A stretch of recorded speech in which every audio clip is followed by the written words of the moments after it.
Hello and welcome to Viewpoints. My name is Rick Harlow. I'm here with Mike Biasotti. We're going to talk about his award-winning thesis, Management of the Mentally Ill and its Effects on Homeland Security. Mike, tell me about this interesting thesis.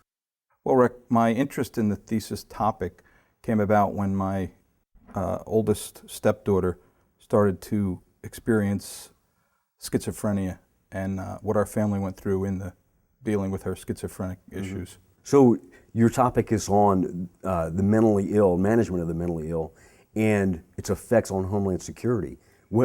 Is there a link there?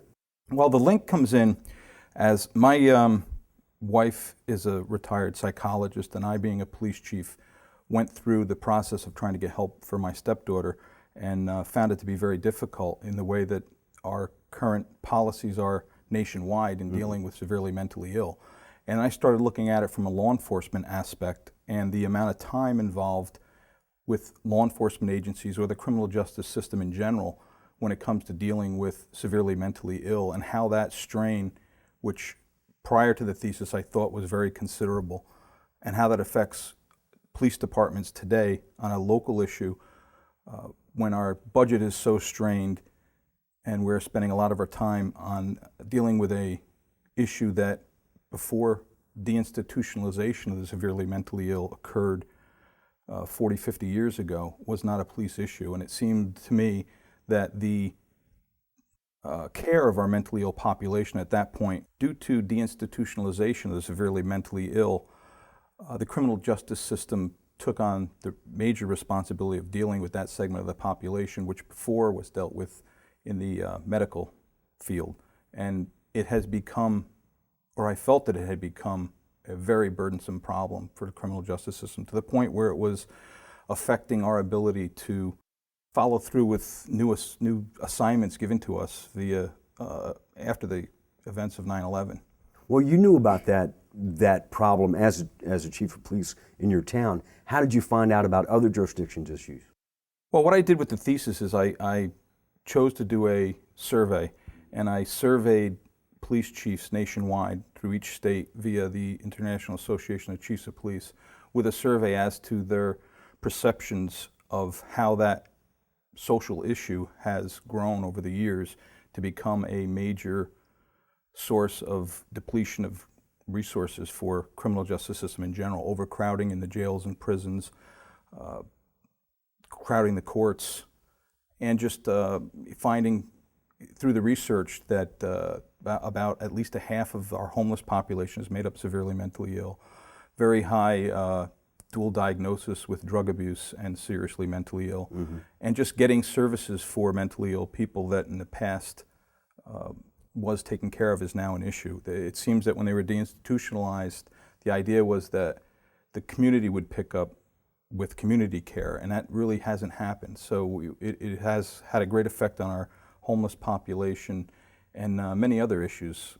They talk about, or it's mentioned in some of the literature, deinstitutionalization being known as or called also the criminalization hypothesis, where there are no other places to deal with the mentally ill, or when I'm talking about severely mentally ill, I should clarify that mentally ill population, to use New York as an example, there's about 180,000 people that are considered to fall under the mentally ill term.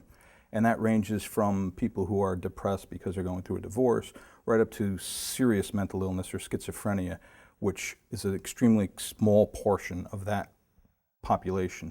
So assisted outpatient treatment, known as Kendras Law in New York State, deals with that very small percentage. So if there's 180,000 termed in New York State as receiving services from Department of Mental Health, there are about 1,800 people that fall under Kendras Law or deemed to be severely mentally ill. And this is the portion of the population that creates a lot of concerns from a Homeland Security standpoint, as in multiple attacks against presidents historically going back, attacks on the White House, attacks on the Pentagon. I mean, the list just goes on and on. Most recently, the Carson City incident, where a seriously mentally ill person with schizophrenia and no prior criminal history, opens up with an AK-47 and kills 3 guard members sitting having breakfast in an IHOP. The issue is that in most all of these cases, we as a society knew that there was a problem with this person. Their family knew, most people knew, but most of the laws nationally from state to state require that the person be imminently dangerous to themselves or others, rather than in order to be incarcerated, in order to receive mandatory care, which doesn't necessarily mean hospitalization. It means medication and or whatever therapy is deemed appropriate. The difficult part is getting these persons help with that such high threshold, being imminently dangerous. It's probably the only time in the criminal justice system that you see knowing that an incident's going to happen from all sources, family, law enforcement, and not being able to do anything until an actual violence has been. And that's when law enforcement comes in. Then law enforcement comes in. Now it becomes a criminal matter, not a medical concern. Well, so in New York is Kendras Law. California has a very similar law called Laura's Law. In New York, when the law was passed, it was Kendra Webdale was a young woman pushed in front of a subway by Andrew Goldstein, who was a schizophrenic and had gone to the hospital on numerous occasions that day and earlier and said, listen, I don't feel right, I'm going to hurt somebody, voices are telling me to do things, and he was not cared for and said he's not imminently danger. Are you going to hurt yourself now? No. Are you going to kill someone now? No. He left and pushed Kendra in front of a subway platform. New York then enacted Kendra's Law, and California shortly thereafter enacted Laura's Law. Laura's Law pertained to a young girl working in a psychiatric outpatient facility when her assailant walked in and shot and killed several people who was, again, a severely mentally ill person that everyone knew was dangerous. However, no action was taken. The difference in New York is Kendra's Law was put into effect and is mandatory county to county. Laura's Law in California was put in as optional county to county. To date, only one county, Nevada County, which is the county where Laura lived and her family, has activated that law. The rest of the state has not. And what do those laws do? Those laws allow action to be taken prior to the incident occurring. It allows the court system to say if the individual involved meets certain criteria, which would be multiple hospitalizations, non-compliance with medication, or whatever their treatment thing is, whatever their treatment program is, to then say you will, by court order, take your medication for X amount of time and be in a program. Now, several studies, a Duke University study and a Columbia University study, both impartial studies, found Kendra's Law and by extension Laura's Law, which is the same law, to be hugely successful. 80-some% less reincarcerations for severely mentally ill, 70-some% less violent acts. I mean, numbers that are phenomenally off the chart. What's strange about it is, or I shouldn't say strange, but in California, Nevada County received a county award for the Association of Counties in California for instituting Laura's Law as a great move on their part. I think they spent $80,000 in instituting the law and received estimated 200 and some odd thousand in return in providing less services, less across the board. So it's kind of, I'm not sure what the reason is why people don't jump on changing and implementing Laura's Law and Kendra's Law. Now, from a Homeland Security aspect, we're looking at jails and prisons who are overcrowded. Some of their most, as you can imagine, the most difficult prisoners to deal with are severely mentally ill prisoners in jail. So it hinders their ability to do programs like reducing radicalization within prisons. I mean, you can't really focus on what's going on when you have a severely mentally ill person creating havoc. So our police are responding daily to homeless person situation, which anywhere from a half to 2/3 of our homeless population is believed to be mentally ill. Many minor crimes, and it turns into what they call the criminalization hypothesis, where there is nowhere else to handle these people, so they end up being arrested for minor crimes, and now they're in jail, and it's really not the place that they belong to be in jail. As a matter of fact, during the thesis process, one of the resources I used, there is a prison administrator that oversees the prisons in Iowa who said that he currently has about 70 prisoners or 75 prisoners who have served their total sentences and been able to be released, who were then civilly recommitted to prison because there was no place for the prison to send them to when they were released. They were too mentally ill to manage on their own, and there were no hospital beds available for them. So he has about 75 prisoners in the state of Iowa that don't belong in prison.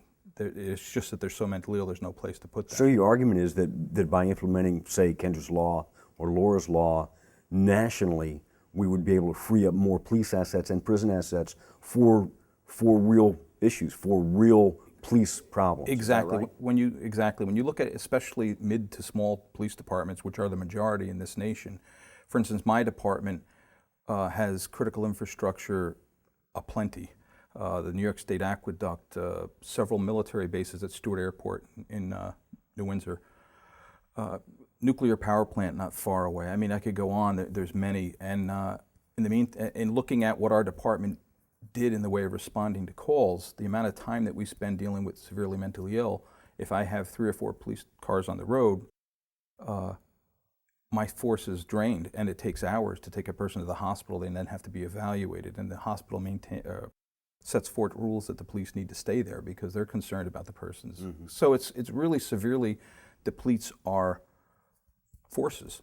So when I put the survey out, I was amazed at the responses we got. The survey generated over 2,400 responses nationwide by senior police executives. Mm-hmm. And the results showed across the board that dealing with severely mentally ill was probably their most time-consuming event that they deal with in a day, and that their frustration with the not being able to get help for a person who obviously needs help was a major concern. The police would respond to a house, and the parents would say, "My son's in the other room."